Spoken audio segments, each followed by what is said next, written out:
আজি বহু দিনৰ মূৰত মই আপোনালোকৰ শিৱসাগৰৰ মানে আমাৰ সংবাদকৰ্মীসকলক লগ পালো, আপোনালোকক লগ পালো। বিভিন্ন কামত শিৱসাগৰৰ বাহিৰত থাকিবলগীয়া হোৱাৰ কাৰণে আজি কেইবাদিন ধৰি আপোনালোকৰ লগত সন্মুখীন হ'ব পৰা নাই। আজি শিৱসাগৰৰ সংবাদকৰ্মীসকলৰ জৰিয়তে অসমবাসী ৰাইজৰ সন্মুখত আৰু বিশেষভাৱে আমাৰ বিৰোধী আটাইবিলাক দলৰ প্ৰতি আমাৰ ৰাইজৰ দলৰ এটি বিনম্ৰ আবেদন আছে। সেই আবেদনটি জনাবৰ কাৰণে আজি আপোনালোকক ইয়ালৈ নিমন্ত্ৰণ কৰি আনিলো। দিল্লীৰ যিটো বিধানসভাৰ নিৰ্বাচন পাৰ হৈ গ'ল, সেইটোৱে দিয়া একেবাৰে সহজ যিটো সত্য প্ৰকাশ কৰি থৈ গ'ল, সেইটো হ'ল যে বিৰোধী যদি একলগ নহয় তেতিয়াহ'লে বিৰোধীৰ পৰাজয় অৱশ্যম্ভাৱী। এই সাধাৰণ সত্যটো আমি বুজি নুঠাটোৱে হৈছে এই সময়ৰ ভাৰতীয় গণতন্ত্ৰৰ এটা অত্যন্ত ডাঙৰ সংকট। মই ৰিপিট কৰিছো, মই দোহাৰিছো যে দিল্লী নিৰ্বাচন, হাৰিয়ানা নিৰ্বাচন, প্ৰত্যেকটো নিৰ্বাচনে আমাক বাৰম্বাৰ কৈ আছে, এটা সাধাৰণ সত্য আমাক বাৰম্বাৰ কৈ আছে যে বিৰোধী দলসমূহ যদি ঐক্যবদ্ধ হয় তেতিয়াহ'লে শাসক দলক পৰাভূত কৰিব পাৰে, আৰু বিৰোধী দলবিলাক যদি ভাগ ভাগ হয় তেতিয়াহ'লে কেতিয়াও শাসক দলক পৰাভূত কৰাটো সম্ভৱপৰ নহয়। কিন্তু এই সাধাৰণ সত্যটো আমি যেন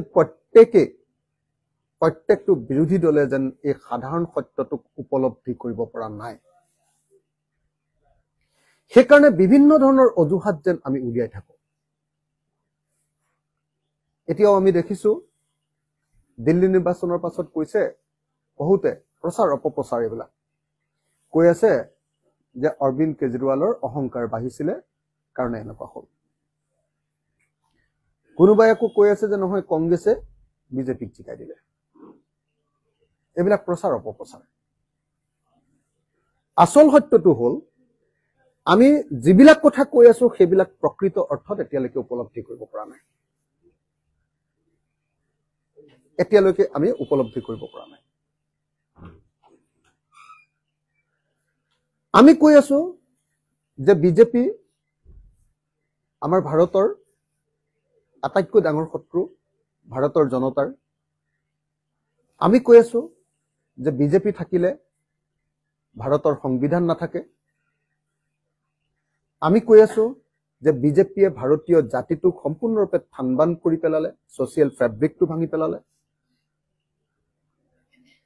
আমি কৈ আছো যে বিজেপি গণতন্ত্ৰৰ শত্ৰু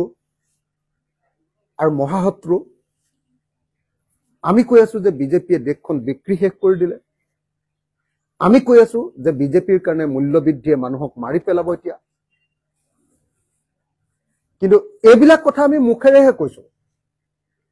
আন্তৰিকভাৱে এতিয়ালৈকে বিৰোধী দলবিলাকে উপলব্ধি কৰিব পৰা নাই। এতিয়াও আমাৰ মাজত অহংকাৰ আছে। এতিয়াও আমাৰ মাজত কি কৰিছো, এটা বস্তু চাইছো যে বিজেপিক হৰুৱাতকৈ নিজৰ দলৰ সংগঠন বৃদ্ধি কৰা কথাটোতহে আমি লাগি আছো। সেইকাৰণে 2026ৰ নিৰ্বাচনটো, অসমৰ 2026ৰ নিৰ্বাচনটো হ'ল যে বিজেপিক পৰাভূত কৰি নে আমাৰ নিজৰ দলৰ সংগঠন বৃদ্ধি কৰি, এইটোৱে হ'ল নিৰ্বাচন, 2026ৰ নিৰ্বাচনটো।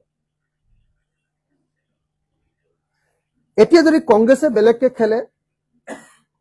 কংগ্ৰেছৰ হয়তো 126টা সমষ্টিতে তেওঁলোকৰ প্ৰাৰ্থী ওলাব।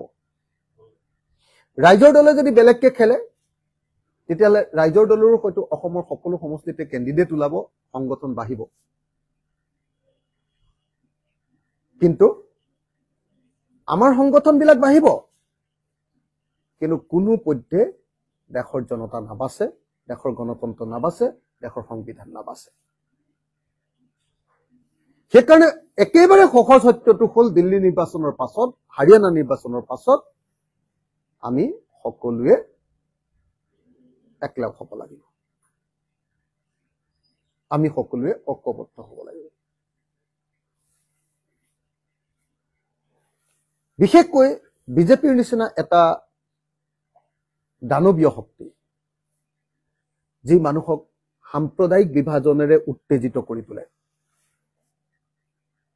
বিজেপিৰ নিচিনা এটা দানৱীয় শক্তি যি গণতন্ত্ৰ ধ্বংস কৰি দেশত স্বৈৰতন্ত্ৰ বা ফেচিবাদ আনে সেই দানৱীয় শক্তিক যদি সঁচাকে নিৰ্মূল কৰা নাযায় এই সময়খিনিত যদি অকল নিজৰ সংগঠন বৃদ্ধিৰ কথা আমি যদি চিন্তা কৰি থাকো যেটো যোৱাবাৰৰ উপনিৰ্বাচনত 2024ৰ 2025ৰ উপনিৰ্বাচনত কংগ্ৰেছে যেটো ভুল কৰিলে 5টা বিধানসভা সমষ্টিতে অসমৰ নিৰ্বাচনত অৱতীৰ্ণ হৈ নিজৰ সংগঠন ৰক্ষা কৰিবৰ কাৰণে তেতিয়া হলে আমি গণতন্ত্ৰ ৰক্ষা কৰিব নোৱাৰো গতিকে গণতন্ত্ৰ ৰক্ষা কৰিম নে নিজৰ সংগঠন বৃদ্ধি কৰিম নিজৰ দলীয় স্বাৰ্থ উদ্ধত নে দেশৰ স্বাৰ্থ উদ্ধত 2026 চনৰ নিৰ্বাচনটো হ'ব এই প্ৰশ্ন হিমন্ত বিশ্ব শৰ্মাৰ নিচিনা মানুহজনক স্বৈৰতান্ত্ৰিক মানুহ এজনক ফেচিবাদী আৰু সাম্প্ৰদায়িক মানুহ এজনক আমি যদি প্ৰতিৰোধ কৰিবৰ কাৰণে বিজেপিৰ নিচিনা এটা দানৱীয় শক্তিক যদি প্ৰতিৰোধ কৰিবৰ কাৰণে একলগ হ'ব নোৱাৰো তেতিয়া হলে পৃথিৱীত আমি কেতিয়াও গণতন্ত্ৰৰ কথা কৈ থাকি লাভ নাই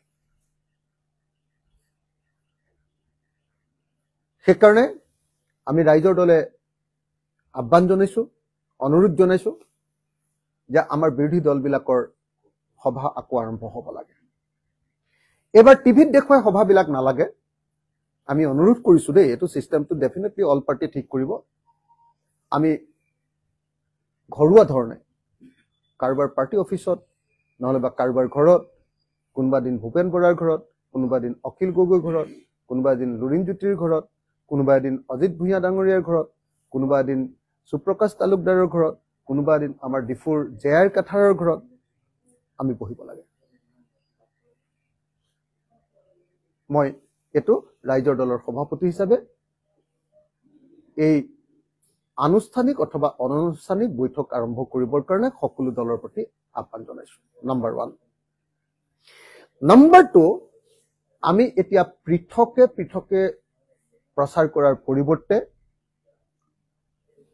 অহা এসপ্তাহ মানৰ ভিতৰৰ পৰা আমি একেলগে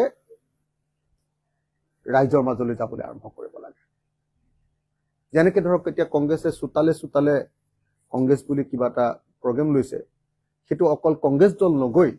আমি চুতালে বিৰোধী ঐক্যমঞ্চ বা যিকোনো এটা প্ৰগ্ৰাম দে মই উদাহৰণটোহে দিছো তেনেকে আমি আগবাঢ়িলেহে আমি 2026ৰ কাৰণে গোটেই মানুহৰ মাজত কনফিডেন্স বিল্ডিং কৰিব পাৰিম মানুহৰ মাজত বিশ্বাস আৰু আস্থাটো আমি গঢ় দিব পাৰিম আৰু তৃতীয় কিন্তু আটাইতকৈ গুৰুত্বপূৰ্ণ কথাটো হ'ল যে অহা 2 মাহৰ ভিতৰত আমাৰ মাজত কোন দলে ক'ত ইলেকশ্যন খেলিব এটো স্থিৰ সিদ্ধান্ত এটা হ'ব লাগে 2 মাহৰ ভিতৰত সেইকাৰণে মই ভাবো যে ফেব্ৰুৱাৰী আৰু মাৰ্চৰ ভিতৰত আমি কোন দলে ক'ত নিৰ্বাচন বিজেপিৰ বিৰুদ্ধে খেলিম দলগিটাক স্পেসিফিক কৰি দিব লাগে আৰু দলবিলাকে নিজৰ কেণ্ডিডেট লৈ কেম্পেইন আৰম্ভ কৰিব লাগে মই বিনম্ৰভাৱে প্ৰাৰ্থনা জনাইছো যে 2 মাহতকৈ বেছি সময় ল'ব নালাগে ফেব্ৰুৱাৰী আৰু মাৰ্চৰ ভিতৰত 31 মাৰ্চৰ ভিতৰত আমি আটায়ে আমাৰ কোনটো দলে কিমান সমষ্টিত নিৰ্বাচন খেলিব সেইটো সঠিকভাৱে আমি নিৰ্ধাৰণ কৰি লওঁ আৰু তাৰ পাছত আমি আগবাঢ়ি যাওঁ মই এই তিনটা কথা ক'বৰ কাৰণে মই ৰিপিট কৰি দিওঁ দুহাৰি দিওঁ যাতে ভুলভাৱে প্ৰচাৰটো নাযায় মই ৰিপিট কৰি দিওঁ যে আমাৰ ৰাইজৰ দলৰ আবেদন হ'ল অতি সোনকালে এদিন দুদিন তিনদিন 7 দিনৰ ভিতৰত আমাৰ বিৰোধী দলবিলাকৰ আনুষ্ঠানিক বা অনানুষ্ঠানিক বৈঠক সকলো পাৰ্টিক লৈ আমাৰ হ'ব লাগে আৰু এটো প্ৰচাৰৰ পৰা অকমান আঁতৰত ৰাখিব লাগে 2 নম্বৰ আমি পৃথকে পৃথকে অভিযান চলোৱা বা মানুহৰ মাজলৈ যোৱাৰ পৰিৱৰ্তে আমি বিৰোধী ঐক্যমঞ্চ হিচাপে ঐক্যবদ্ধভাৱে আমাৰ অভিযানবিলাক আৰম্ভ কৰিব লাগে ৰাজ্যৰ মাজলৈ যোৱা 2026ৰ অভিযান আৰু তৃতীয় বস্তুটো হ'ল যে আমি অহা দুমাহ অৰ্থাৎ ফেব্ৰুৱাৰী আৰু মাৰ্চৰ ভিতৰত এই দুমাহৰ ভিতৰত আমাৰ কোন দলে ক'ত নিৰ্বাচন খেলিব তাৰ তালিকা আমি সম্পূৰ্ণ কৰিব লাগে যাতে আমি বিজেপিৰ বিৰুদ্ধে যুঁজিবলৈ যথেষ্ট সময় লাভ কৰিব পাৰোঁ এই তিনিটা বিনম্ৰ আহ্বান জনাবৰ কাৰণে আজিৰ এই সংবাদমেলখন আয়োজন কৰিলোঁ মই আপোনালোকক সকলোকে আকৌ এবাৰ দোহাৰি দিওঁ যে 2026ৰ নিৰ্বাচনটো আমি সংগঠন বৃদ্ধিৰ নিৰ্বাচন হিচাপে নলৈ 2026ৰ নিৰ্বাচনটো গণতন্ত্ৰ বচোৱাৰ নিৰ্বাচন হিচাপে সাম্প্ৰদায়িক আৰু ফেচিবাদক বিদায় দিয়াৰ নিৰ্বাচন হিচাপে আমি সকলোৱে ঐক্যবদ্ধ হ'বলৈ সংকল্প ল'ব লাগে এটা সাধাৰণ সত্য যে বিৰোধী বিভক্ত হ'লে চৰকাৰী পক্ষ জিকে আৰু বিৰোধী ঐক্যবদ্ধ হ'লে চৰকাৰী পক্ষ পৰাজিত হয় এই সত্যটোক আমি সকলোৱে উপলব্ধি কৰিব লাগে একেবাৰে সাধাৰণ আৰু সহজ সত্য এটা আৰু ইয়াক লৈ কোনেও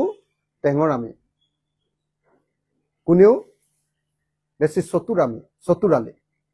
কোনেও বেছি এইটোক লৈ খেলিব নালাগে আমি সকলোৱে মিলি আহক এবাৰ বিজেপিক পৰাভূত কৰিবৰ কাৰণে ঐক্যবদ্ধ হওঁ এই কথাকেইটা ক'বৰ কাৰণে মই আপোনালোকক ইয়ালৈ নিমন্ত্ৰণ কৰি আনিছিলোঁ আৰু মই আশা কৰোঁ যে সকলো দলে মোৰ এই যিকেইটা আহ্বান এই আহ্বানটো কোনো পধ্যে যাতে বেলেগ ধৰণে নলয় একদম মুকলি মন লৈ দলৰ সকলোৰে লগত কথা পাতি দলৰ তৃণমূল পৰ্যায়ৰ আমাৰ কৰ্মীবিলাকৰ দাবী অনুসৰি আমাৰ দলৰ সকলোৰে সহমতৰ ভিত্তিত এই সংবাদমেল আয়োজন কৰিছোঁ আৰু এই সংবাদমেলৰ জৰিয়তে আজিৰ দিনটোৰ পৰাই আমি একলগ হ'বৰ কাৰণে কথাবিলাক আৰম্ভ কৰিব লাগে বুলি আহ্বান জনাইছোঁ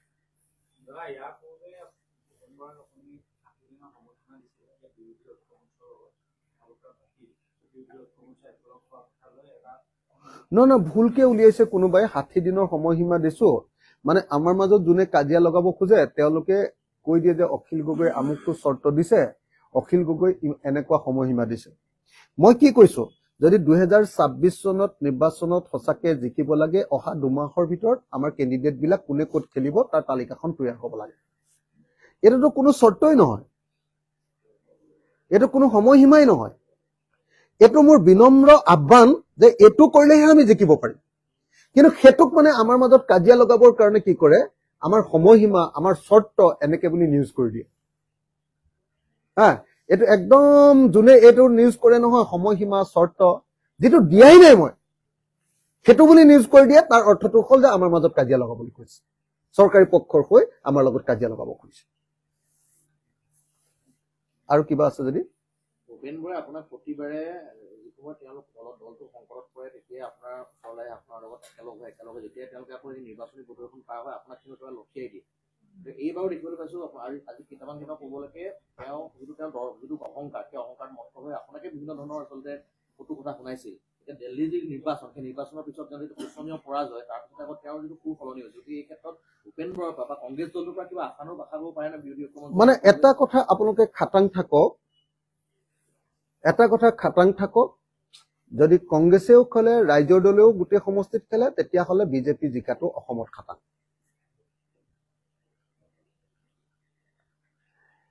আৰু এটা দল আপোনাৰ এটা কথাও খাটাং থাকক যে আমি যিহেতু অকল এখন সিটত খেলিছিলো জিকিছিলো